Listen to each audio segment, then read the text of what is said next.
monitor uh our chats? I will. Okay. All right. Off we Okay. go.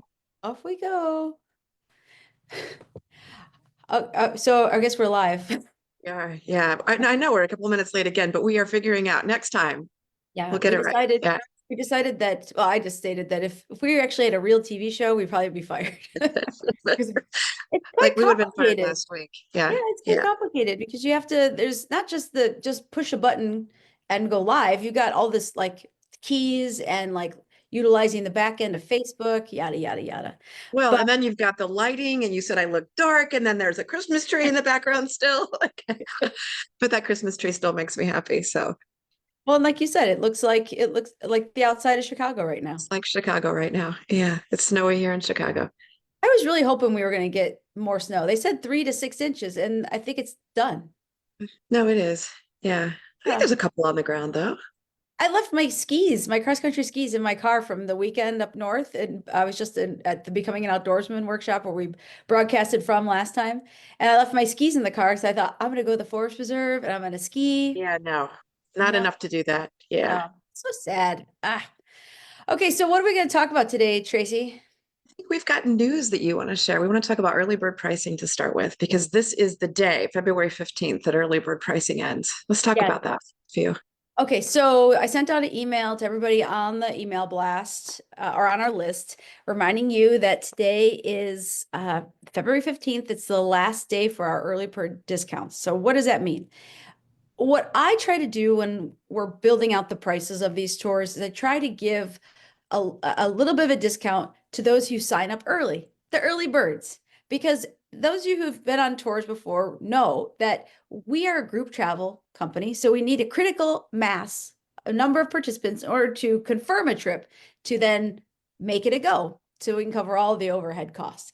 But there's always like a couple people who are signed up a little early and they're waiting. They're waiting for that note that says trips are confirmed. And we want to thank you for that. So we give you a discount. So early bird discount deadline means today is the last day for the discounts. Can you still sign up after the early bird? Yes. Do we always confirm trips at the early bird deadline? No. But that doesn't mean the trip is off. So what we've set up is our protocol is that we have until 90 days before the departure of a tour. So 3 months up until 3 months to decide if a trip is on. And I'm happy to report that all of the Iceland trips, all of the summer Iceland trips are cha-ching confirmed. Okay, Awesome. so that's good news. They're confirmed at the early bird deadline, and there's still time today to sign up to take advantage of some of those early bird prices. Can you sign up tomorrow and a week from now? As long as there's spots available, you can sign up on trips as long as they're open. And then even if they're not open, feel free to click join the wait list. Because Tracy, did you see last night? We have a new participant who signed up on our March hot springs and mindfulness trip at Yeah. like March 14th. And Yeah. she just joined the wait list. She's like, I wasn't sure if I could join, and we got her in. So Awesome. yeah, that's But let really me let me clarify something though. Early bird for which tours? this was for summer tours. So Right. for Alaska, Kilimanjaro, uh, uh, Laugavegur, Highlands Hut in Iceland, Highlands Hike in Iceland, the Mindfulness Multisport in June for Iceland, the Classic Multisport in July and August for Iceland, and Idaho Main Salmon River rafting trip. So And does then Alaska fall in there? I think I said Alaska, but Did yes, you say Alaska. Alaska? Okay. Yeah, yeah, Peru Alaska. does not, because that's another one that we just launched. That's one of the tours that I lead, but it is not included in there. Pricing is, it's It's not the same. already, It's our, yeah, its price is already early bird price, and you can yeah. see it. Yeah, so that one doesn't count. But there are. I just lost my train of thought. Oh, I sprinkled in a couple others. I did put the Tanzania May 8 to 18 is in there because technically on the website it's still showing early bird price. So I put that in, and then also there's a Uganda trip in August that I'm leading to go see the mountain gorillas and chimpanzees. That's in there too. So the email blast was sent out, but you could find it on our webpage on the Facebook page for women's travel, our Women's Adventures by Green Adventures. What I think is fun, just reminded me as you were talking about Iceland and all the excitement about Iceland. There's a couple things at my mind with Iceland. One of them is you've already published the 2026 Logavegger trip, I which did. is Yeah. And really there's 5 exciting. people signed up. I know, which is Yeah. I love that. So we're already starting to get into the 2026 type frame, at least Yes. with that one, but more And coming. and now also on the 2026, though, the Yellowstone Winter Wolves trip is posted on our Oh, website super. too. Yeah. Okay. So as we're really trying hard in our office to get the 2026 trips out well in advance, because I know people are planning. They're already writing us saying we're working on our 2026 schedule. And we have dates for the solar eclipse that's happening next year in Iceland. We have the classic multi-sport dates for that. We've already booked it. We've already reserved it, so we just need to advertise it. And we have a Greenland hiking trip that's during the solar eclipse. So both of those, we will be positioned. We'll have our travelers positioned in the path of the. That is where they- amazing. Yeah, That's super exciting. I'm really excited. Okay. Can And I then can I other big say news. yeah, Oh, you want to? yeah, Oh, yeah, the BBC thing? yeah. So a couple. Super exciting. It is Right. really cool. A couple of days ago, I usually monitor to see just how you could tell who's coming into the website and from where. And I saw this, like people had come in to see our knitting tour from, it said bbc.com, / da da da Iceland something. And I thought, I wonder what this is. So I looked at the link, and BBC mentioned as part of this article about how to dive deeper into Icelandic culture, they were talking about the knitting tours in Iceland, and they mentioned a woman's name, Helen is her name. She's like one of the founders of one of the big names in Iceland tourism for knitting tours. And then right next to her name is Green Adventures. I was so excited to see Green Adventures mentioned by the BBC as an operator to go on a knitting tour to Iceland. Because I love Iceland Congratulations. so That's much. big. And That's I really got big. international mention on Yeah. that. So that Yeah. is so cool. If You we have, haven't already, we've got to be sharing that with everybody because that's super, super cool. yeah, The I don't article think I is put it really on nice. I don't think I put it on our page yet, but it's in our Yeah. groups. It's being slowly circulated. Yeah. Yeah. It's nice. Congratulations. Thank you. So I think the question we were going to go to next, and I want to make sure, Shauna, if you can hear us, and if there's anything coming in via Facebook, let us know. Jump in and let us know, because we want to make sure that we address what you guys have on your minds. But the one thing that we know that everybody has on their minds always on our tours is food. Yes. Where are we going to eat? What's the food going to be like? What if I've got dietary restrictions? And I thought that would be a great one for us to talk about today. Yes. Actually, what I'm doing, I'm changing my name on here because I'm more than just Green Adventures. I have a name. I'll do the same for you, Tracey. Oh, I don't know if I can. Could you rename yourself? Yeah.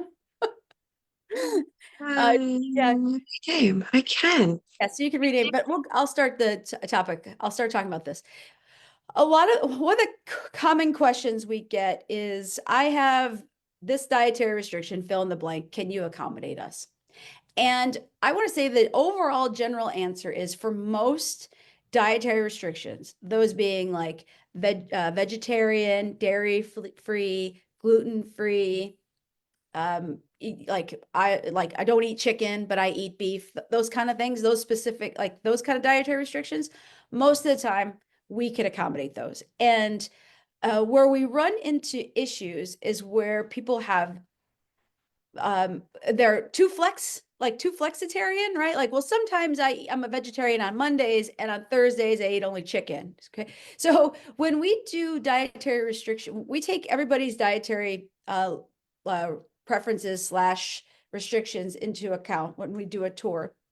We are then limited by the destination what we can provide. So for example, a trip in Greenland is going to have less options for vegetarians and vegans than, let's say, a trip to Idaho, right? Whereas a trip to Idaho is like, they're all about meat and potatoes there, right? I'm sorry, but they also have, they're in the United States, so they can have lots of vegetables, to accommodate like an individual.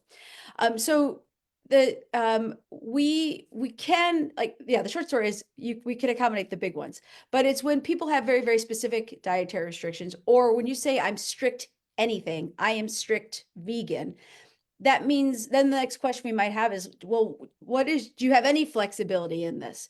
Because we'll talk to you about the dietary restrictions at each of those locations, or how, I guess not dietary restrictions, our capabilities to accommodate you at each of those locations. And then you can make a decision if it's right for you. Because we say before you sign up, we can accommodate this, this, and this, but if you have anything beyond these general dietary restrictions, please contact us before you sign up. Yeah, I want to be clear. I want to use a great example of Peru. It was just a tour that I was on as well too. And we had a number of mixed restrictions in there. And that is a heavy meat eating country, as we know. But we did have that, and we were able to accommodate. There were some cases where, we ultimately had a day where it was, the rest said, okay, I'll eat vegetarian even today as well too. But it's important to know what the restrictions are so we can plan ahead. That's the key. I think what that reminds me of as well, Tara, is what I love so much is that, I mean, there is no cookie cutter. We walk in and we're not going to go to a McDonald's, and we're not going to go to a, insert whatever chain. No offense, McDonald's, but if we're in Peru and then somebody wants to go do it, they will, but we're going to eat local. And we're going to honor and always be eating the local culture. And I mean, I'll just, with Peru as well, what was one of the greatest things that I love about that one is when we actually do a cooking class to really immerse ourselves in the, what do we eat in Peru, from fruit to the meats to, if you're a vegetarian or a vegan, we accommodated that as well. And then the cocktails too. And if you don't drink alcohol, we accommodated that as well too. So it's just, that's one of my favorite things, is to enter a location and eat like a local. Well, and then you bring up another aspect of our dietary is that not all, because it's very trip specific, like on the tour to Peru, we have some places where you can order off a menu, and some places it's a group menu. And when you put down your dietary restriction, if it's a group menu, the whole group is now being modified based on what your dietary restriction is, which is okay. Like, we have people who are like, I'll eat vegetarian today. Mm-hmm. But what I want people to do when they're putting their dietary restrictions down is that if you're going to have a restriction, that know that you need to stick with that the entire week. So if you're vegetarian, when you sign up, we have gone above and beyond in the months before your tour to organize and communicate your dietary restrictions. So a camp in the middle of the ocean in Baja, the cook there knows what you're eating. A camp in the remote wilderness of Idaho. I'm trying to think of some other places where Kilimanjaro. We're communicating this stuff to people who are utilizing limited resources to create a meal for us when at the time, and then also when we do have opportunities to order off a menu, that's where we have the most flexibility. Like in Iceland, that's why when you go to Iceland, on our Iceland tours, except for Laugavegur, but we'll pause that on a second. The hiking trip, you can. If you can find anything you want on those menus, even if you are a strict vegan, but then it comes down to are you a flexible, strict vegan? Do you are you are you strict in the terms of only types of, vegetables that you eat? Because I find that when I'm eating a plant-based diet, I struggle to find when I'm traveling, this happens for me too. When I'm traveling, I struggle to find diversity in texture, color, and nutrients. Because a lot of countries, especially if they're limited on resources, your vegan could be, a processed vegan burger, right? Versus what you might be used to at home preparing in your own kitchen. So that's where you need some level of flexibility. It's good.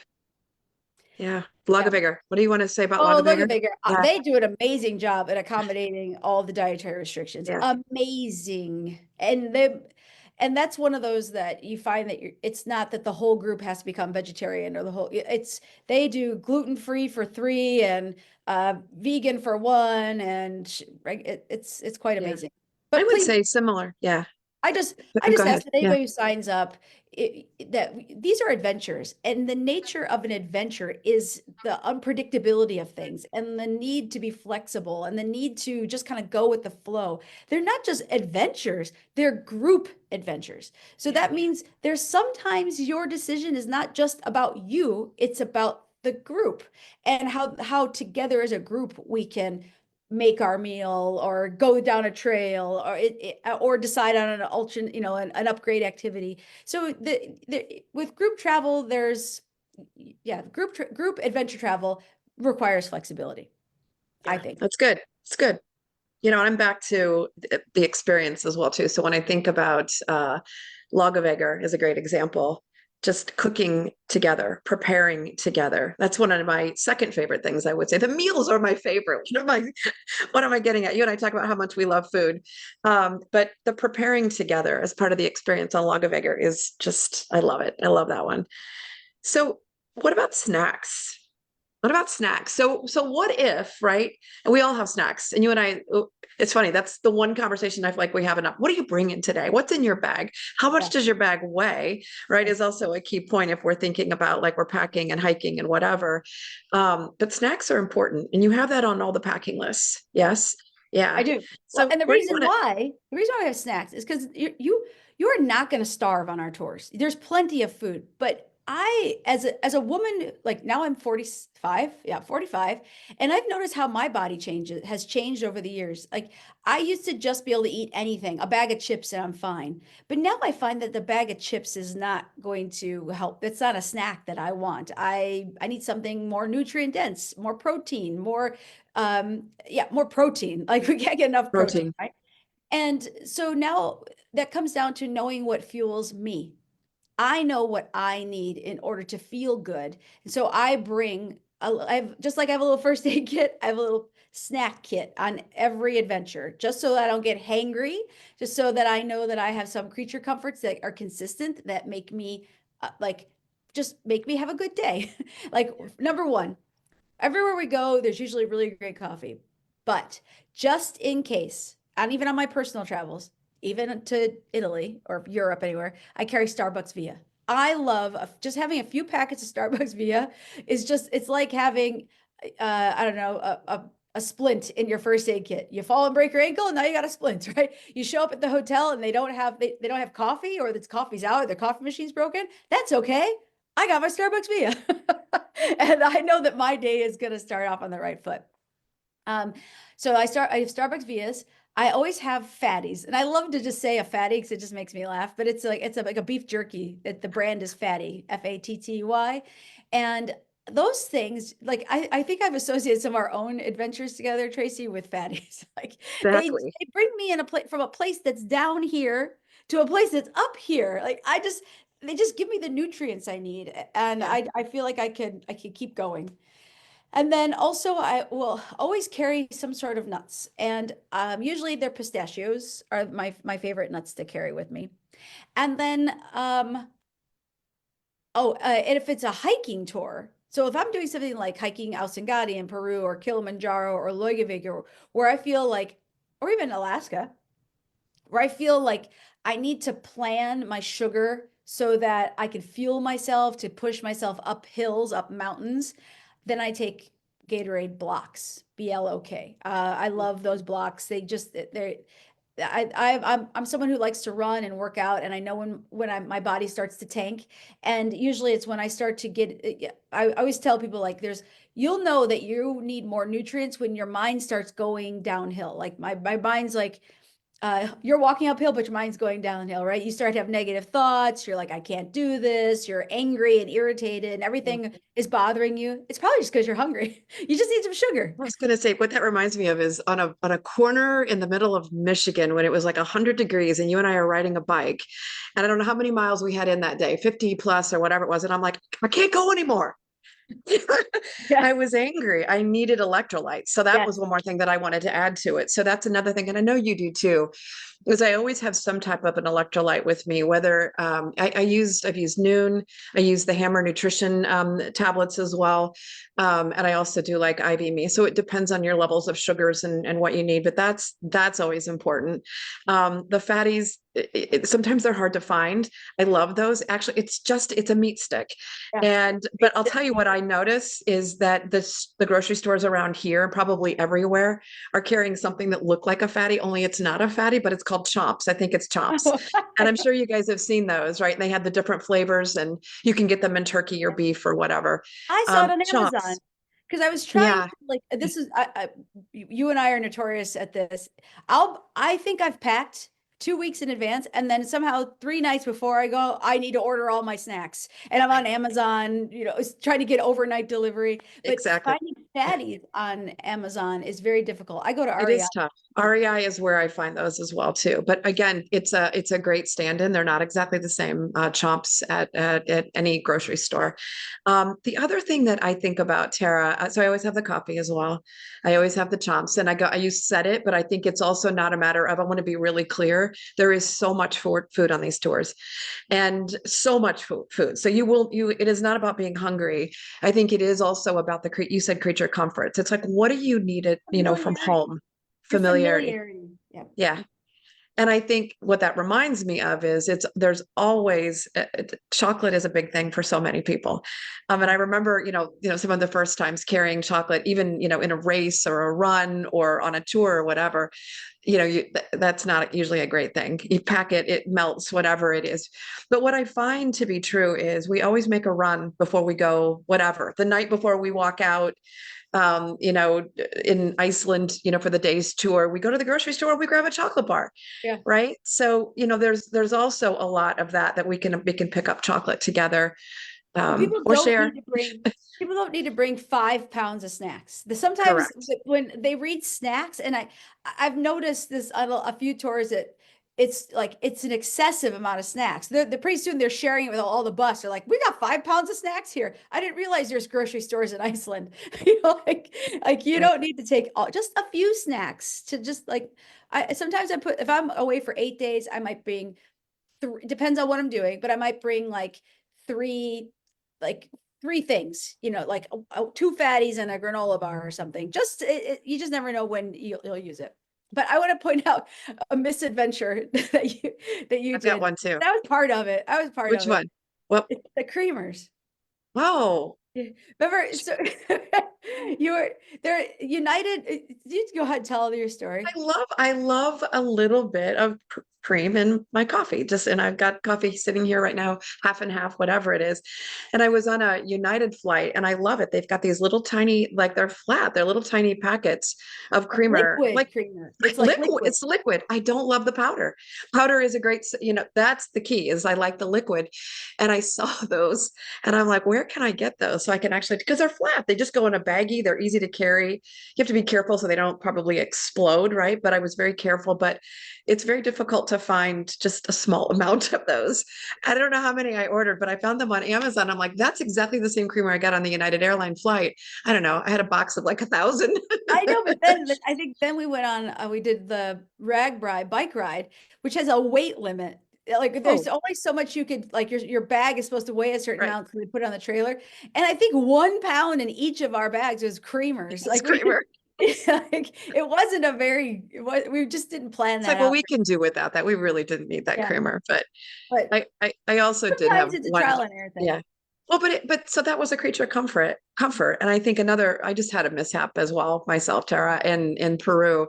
And I've shared this with a couple of people as well, but I love a meat stick or a beef jerky, and I didn't do the fatties. And I thought I would go buy a large bag of turkey jerky bites. And I think I did that at Tractor Supply or something in Indiana. And what I didn't realize, and this is a little bit embarrassing, but just sharing it, is that stuff's got to be refrigerated after you open it. And so this big bag where I thought that I could optimize, right, my costs, it's expensive, whatever. And I put them in little tiny, very careful, little tiny snack bags that stuff fermented. And I didn't see that it fermented. It was in Peru and I was on a hike until it was really too late. And I've got stomach problems. And then I realized, oh my gosh, there's hair growing this turkey bites, right? So pay attention, with your stuff. Does it need to be refrigerated? Because some cases you're not going to be able to refrigerate your stuff. It's funny. Yeah, we had on the Patagonia trip, we had this last minute.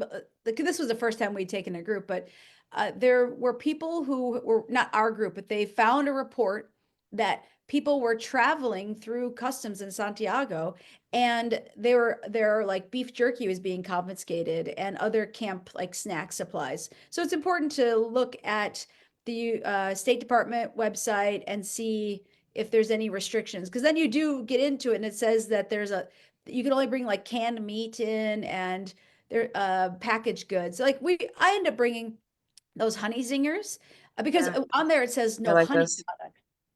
But I like honey zingers, and I have a granola bar type thing with like the seeds that's called a honey zinger, and then those the honey zinger like stroop waffles. I think they didn't confiscate any of that stuff. It was more about, from what I hear, about bringing in like open bags of trail mix, bringing in open bags of like meat. So you got to watch. What this reminds me of is just one more tip for everybody out there that I love so much about Green Adventures and how we support each other before the trip, before, during, and after, of course, but the WhatsApp chat group. So this is the kind of conversation, when we confirm a trip, we set up a WhatsApp group, we're communicating, we're asking questions, and any question is on the table. And we were talking a little bit about like, hey, did you see, Patagonia says XYZ. And so that's again just a great perk here, but we're communicating. It's not like you get the piece of paper and we'll see you on whatever date, at the airport. We're talking from the moment that we confirm a trip with you. And with that, most of the time we've done these tours. There's an occasional beta trip, but most of the time we've already done these things, and we can tell you, your trip leader can give you advice about what kind of snacks to bring because we've been there. We've been in the stores. We know we don't know everything, but we have good advice. I know I've been on tours before on my own where I've traveled places and I was like, wow, I wish somebody would have told me ...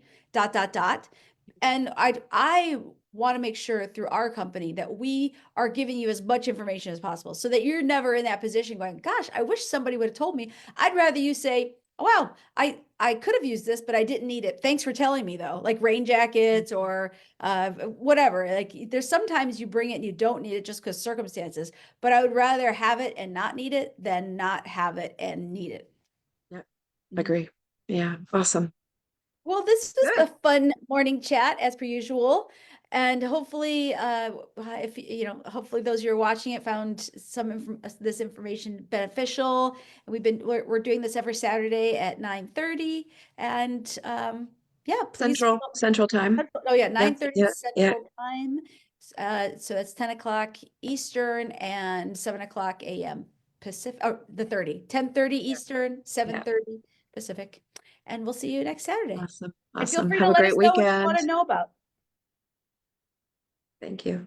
Thank you.